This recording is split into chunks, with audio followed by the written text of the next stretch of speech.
Hey now, Judy Moulton coming to you live from 107.7 FM, AM 1450, Grateful Mindset Properties Realty Radio host, broker in charge at Grateful Mindset Properties, buyer coach, and certified seller expert in Western North Carolina and beyond.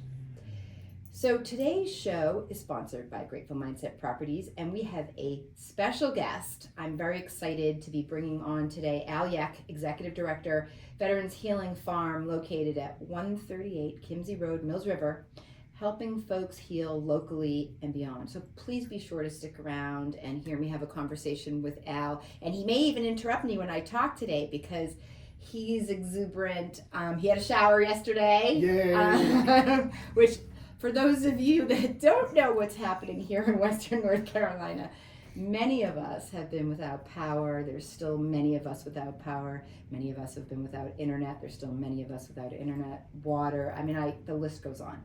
So I'm grateful to have Al here with me. So please stick around. I'm going to talk a little bit about some of the things that are happening here locally and more. I'm going to talk today about some special mentions and some shout outs. I'm going to talk today, of course, I'm going to talk about real estate, although there's been little to no movement, but I will talk about that. So please stick around.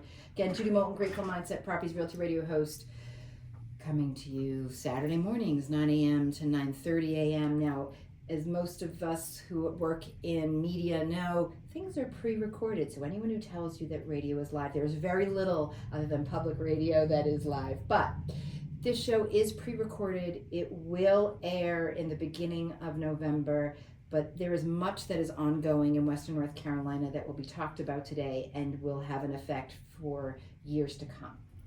So things of special mention and a shout out that I'd like to talk about. Since 9/25/24, Western North Carolina has been dealing with a lot. At first, the lack of communication, miscommunication was almost paramount to the devastation.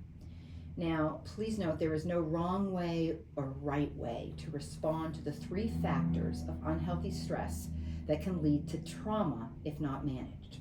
There is no one way to respond when, one, there is a lack of control. There is a lack of predictability. We call that no social indicator.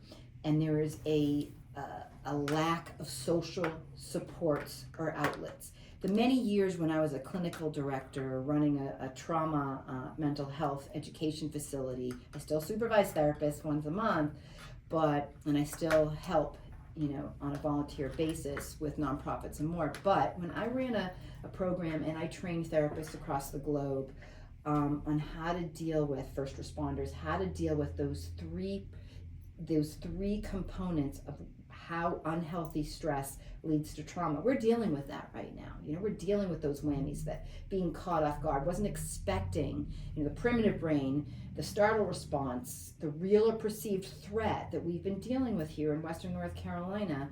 No one knew that this was going to be as bad as it is. This Hurricane Helene and recent Hurricane Milton, now Florida, the topography of that land, it's used to,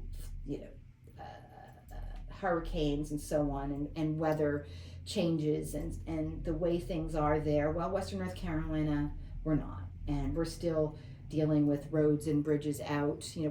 I was talking to Al today about traffic getting here, and one of the things that's of special note there is, I am an ADHD kid, okay? An ADHD adult, so I will jump around. I am tangential. I promise you I will reel it in. So one of the things we talk about, traffic right now, it's because the roads and bridges, it's because some of those smaller feeder roads, etc., have been taken out or still out, and we've got plenty of people working on them. So I don't want I don't want anyone to think that we don't have people working out there, because we do. And so we're seeing a little more traffic. Things are moving literally and figuratively a little more slowly, and I am grateful for patience right now, and I respect it, because that's okay, and that is a proactive response to how things are. When there was a lack of communication or miscommunication initially, and people judging each other because we had individuals and families just grabbing any supplies they could, even myself thought of, hey, you know what, that's not okay. But the reality is we all respond differently to real or perceived threat. And that is what life is right now. And, so traumatic stress is real if you're dealing with it. And, resilience is real too, but it's okay to take a break. It's okay to put the oxygen mask on you first before you can put it on anybody else. And if you need a break, please honor that. Please take it. So some shout outs to some of those folks that have been, literally boots on the ground helping. Ronell Randall and Mike Banna out in the Green Mountain area, helping out beyond measure in your community, pulling people up literally and figuratively, giving way more than you could possibly get. Bonnie Lee for, working on many things, including getting water to folks that are still without, but trying to problem solve, and provide that much needed self-care, to the folks who need it, whether it be music or how to make water happen for those people that don't have it. Michael Turner, running wherever he needed to and when he needed to. Tim Robinson for being, there starting a GoFundMe, and there's many people who did that, a GoFundMe and delivering and picking up needed supplies. Dan Nunez out of Avery, putting a special ops organizer, holding physical space for firefighters and individuals who most need a place or a hub to deliver and receive goods. We literally have a hangar out in Avery Counter. If you want to know more about that, you can direct message me on Facebook, Judy Moulton, or you can text or call me at 828-290-0940. I've been helping coordinate and organize that with a nonprofit out of Atlanta. And we've got folks coming and going there. Jamie McHone, just a local Ashevillean, just, taking a truck and some friends and just helping sort and deliver items that are needed in the moment.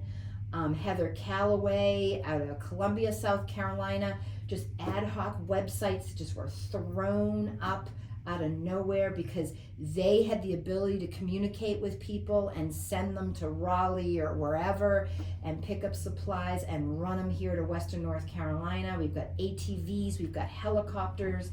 I mean, I had a seller I talked to this morning on the phone. She has been, she's right now in Hickory, and she has a house in Swannanoa that thankfully, 6 inches higher on her side of the street is undamaged but does not have any water.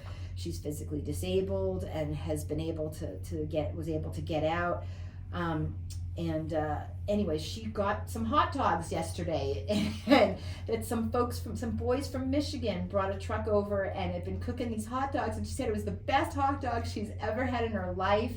She's out of Swannanoa. I mean, so the love, the community, just near and far, has been phenomenal. The generosity near and far has been phenomenal. The folks that have, initially we said, hey, please don't drive here, the roads are closed, and the roads that we have that have been damaged by the storm and the hurricane, we were saying, hey, if you can wait a week or two. Now our roads are starting to open up. I mean, I know you go on the North Carolina map or North Carolina Drive site, and it says that Western North Carolina is closed right now till October 31st. So those of you that hear this, when you hear this, those roads are slowly opening up.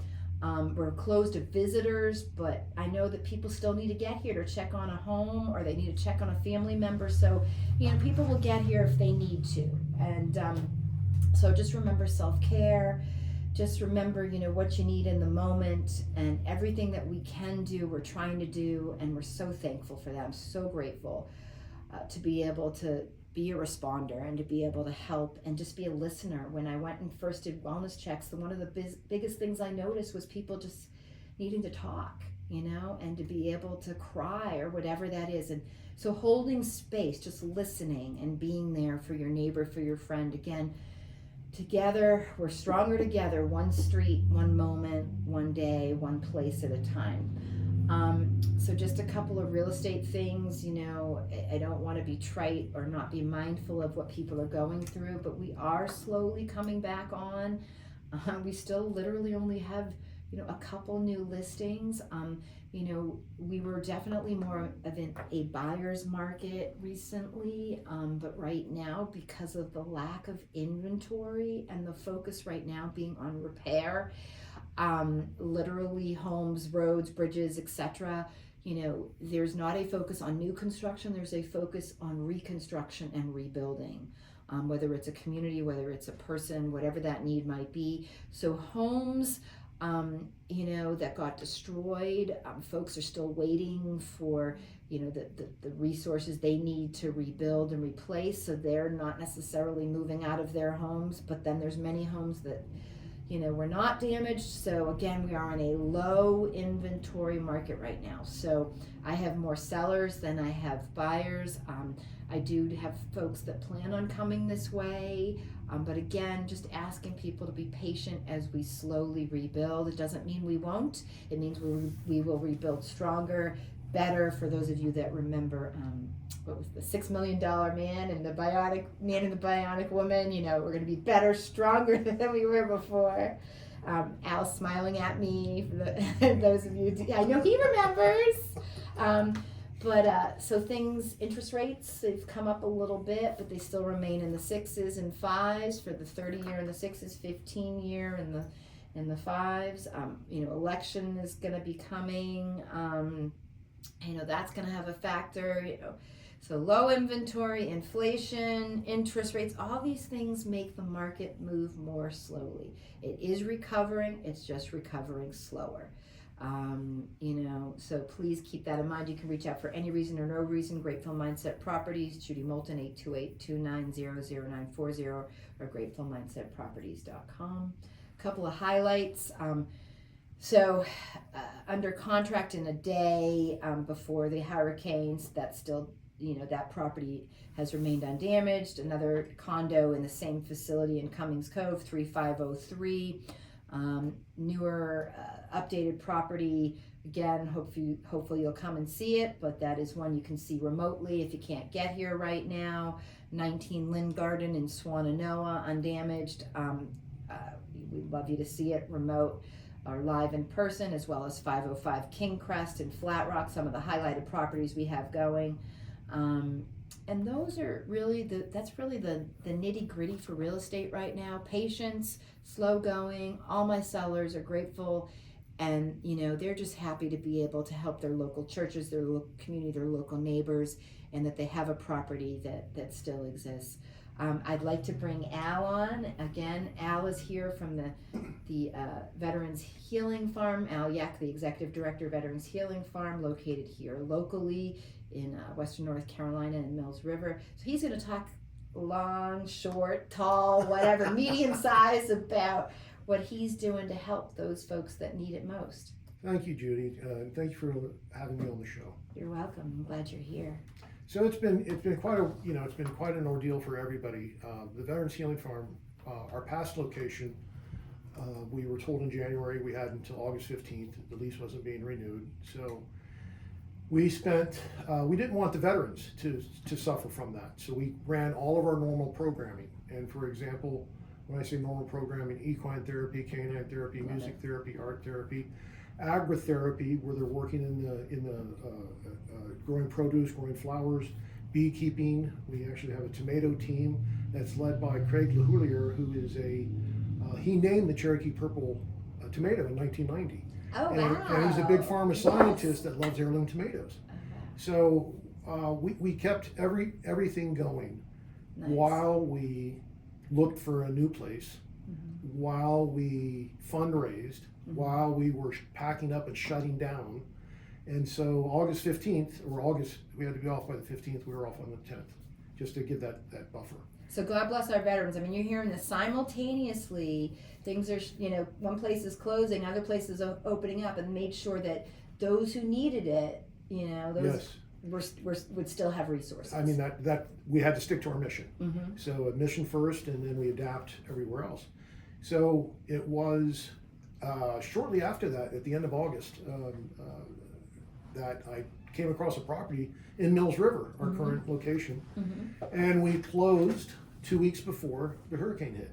So we still don't have furniture. We don't have what we did is the things that we could bring from the last location. We've got plastic tables, plastic chairs, things Sure. like that. And then the plan was, well, we'll just continue to build and grow from there. But with it kind of worked out okay, because with not having anything, this weekend we have 15 active duty Coast Guard personnel coming, and they're going to be staying at the farm. They're bringing their own sleeping bags, their own cots, their own food, bringing everything. Mm-hmm. But they're going to be based out of the Veterans Healing Farm, and they're going out into the area to help all day Friday, all day Saturday, and Monday morning. Wow. So had we been packed with furniture and everything else, it would have been a little more difficult. But now they can spread out between multiple rooms, and we're looking forward to it. We also we've had a Marine that's been in for the last 5 days out of Raleigh, going out. We've got a gentleman on part of the farm who is he's a Navy corpsman, and he's leaving 6 Marines Mm-hmm. out with chainsaws, and they have been everywhere freeing people, and they do this from sun up to sundown every day. So we've got more of those coming in to help. Last night so Mike, the one Marine, left this morning, and it's not like we set up for everyone to be Marines. No, it just so happens. It just so happens. Right. So another Marine came in last night, and then we've got another Marine coming in later today. Yeah. So, but all coming to help and basing out of the Veterans Healing Farm. So we're very fortunate in how everything worked out. No damage to the farm. Oh, good. No, Good. I we've was had going to ask you. Okay. Yeah, we had a couple trees go down, but Yeah. no structural damage, no flooding. So it's a blessing that we have that Yes. for the community. Yes, absolutely, absolutely, yes. So stronger together for sure. So tell me, okay, so is there a wish list for I know there's sort of we triage, right? There's the Yeah. priorities right now and sort of what we're dealing with, and then we kind of spider web that out and we kind of go where we need to go. Yes. And then, but also simultaneously, I'm guessing besides plastic furniture, there's still things that you guys might need at the Healing Farm, once the dust settles, literally a bit. Yes, well, we had contractors lined up to do some things, and that's now been pushed off. I had phase 1, phase 2, phase 3, interior, exterior, all planned out, and as with us making plans, What's the joke? God laughs or something? Yeah, when we make our plans. So I balled that all up into a football, and I kicked it over the fence, and now we're just, as with everyone over the last few weeks, it's day by day, and because the priorities change day by day, the needs change day by day. So we started slowly addressing the farm, getting it ready to be another operating organization that for veterans, at the same time helping the community. So as the community gets heals, we'll increase those efforts along the farm, and that's things like there's lots of fencing there right now because the prior owners had horses, goats, chickens, and we won't have livestock. That's not we don't do livestock right now. Okay. So it's a matter of removing all of those fences. We do have a 2-acre spring-fed pond that even with the rain, because there's a spillway, so even with the hurricane, there was no flooding in that, and Thank there's God. fish in that, and Mike, who was down with his dog, went swimming the other day in it. So it's a very peaceful place. So right now we've got 3 large pod containers packed with the stuff that we could bring. So we'll begin to unload those, and then And the phases. Okay. the phases, yeah. And then what we want to do is get a cover crop down. So this is a pasture, and Sure. it has never, or to our knowledge, hasn't been plowed before. Okay. So we're going to disc it and so we'll have our produce gardens and flower gardens, and we do medicinal herbs. Nice. And so we'll get all of that tore up for winter and do a winter cover crop. Okay. And then after that, the good news is the old place, we had no indoor facilities. So we had a covered deck, but when winter came, workshops ended. And so I've been with the farm's going into, it's finishing its 11th year. I'm finishing my 3rd year with the farm. And when we'd have to shut down for those cold months for workshops. And what we discovered is our veterans were like, they miss that camaraderie, they miss that continuity. So last year we started in local coffee shops. and every one we did was packed. So it kind of like reinforced our intent of getting enclosed workshop space. So this new house now has, the 3 bedrooms are now 3 offices, 2 offices for myself and Megan, who's the operations manager, and 1 for visiting therapists. Okay. Then we've got a large dining room that will now seat 30 people, Okay. you know, and nice chairs, nice tables. In my mind, we don't have them yet. I've still got a plastic chair there, but in my mind, Eventually. it's going to happen. And Yes. then a beautiful horse barn that will convert into a produce wash station with a cooler. Above that will be another training area. And so we'll have 2 indoor training areas. There's a horse rink that's already on the property for our equine therapy. Because when they used to come out to the old farm, they'd have to set up boundaries for the horses. Yeah. Well, now we have it. Oh. So it's been so many things like that You were able to problem solve and sort of process and figure out, okay, this is what we're going to need here. So in some ways, I mean, I'm sorry you had to leave, you know, the other site, but it allowed you to say, you know what, proactive versus reactive. You know, we're going to figure out how to do this better than we did before, differently, because hey, this didn't work, but this will work. And the other side, 4 feet of water, completely under. Oh, well, So there we go. had we been there, we would have been, you know, the ground with all, because the water's picking up Yeah. chemicals, gasoline, Toxicity, sewage, all of that. So now it has to be addressed. Right. So just how it all worked out was, you know, where you understand that you know, there's bigger things happening Right. than what you can see. Right. And that's right now too with our community. There's bigger things happening than what we can see, and all for the good. Absolutely. No, definitely. All for the good, all for it's for healing. And so, okay, so wish list. So I'm just trying to process this. So, I mean, furniture obviously is a part of that. You have, so go back to the coffee. So do you have a coffee shop too, or you? No, that was, we would go out to local coffee shops, Okay. and we would book the room. I see. So, So- but now you have a room. Multiple rooms. Multiple Yeah, rooms dedicated. dedicated to therapy, to Workshops. And then office space. So Okay. we I want to canceled. do a workshop there. I want you to do a workshop there. You got it. We'll do the details later, but Yes. you've got I it. want to do a workshop. Okay. So, as in, last year we did 49 workshops for 477 participants. Okay. This year those numbers are larger. Megan, who set it up, loaded all so much because she knew we had to be out by August, and it was unknown what we could do. Okay. The hurricane had stopped what we had planned for early October, but we're going to have a medicinal herb workshop at the end of October. And then the first week in November, we're doing certified peer support training. Okay. And that's a 50-hour course. Okay. We've got 11 or 12 people signed up for it, and we'll be doing that at the farm. So that'll be like, those classes will be our first Okay. classes at the farm. Okay. And now, do you have to be a veteran to take the workshops? Not necessarily. What we define our veteran community as veterans, Okay. family members, Okay. caregivers, Okay. and volunteers. So Okay. we have, but you know, it's rare that a volunteer doesn't have a family member. Okay. In fact, I think over all these years, I had one person that came up to me, a volunteer, and was apologizing that no one in her family served, and just felt terrible. And I said, no, look, you're here now, so you're serving now, and don't carry the Okay. burdens of our Yes, I know. family. I feel guilty about that. We've got enough survivor's guilt out there. That's right. So what about what do you call it? National Guard. I have a brother-in-law in the National Guard. Does that count? that counts, and then also I know you would come out and you'll volunteer, and absolutely, Right. yeah. And also a former clinical director for for veterans' rights. But yeah, so yes, okay, cool. But that's nice to know, because the medicinal stuff, I know. I'm just thinking of all these people that would love to learn about that.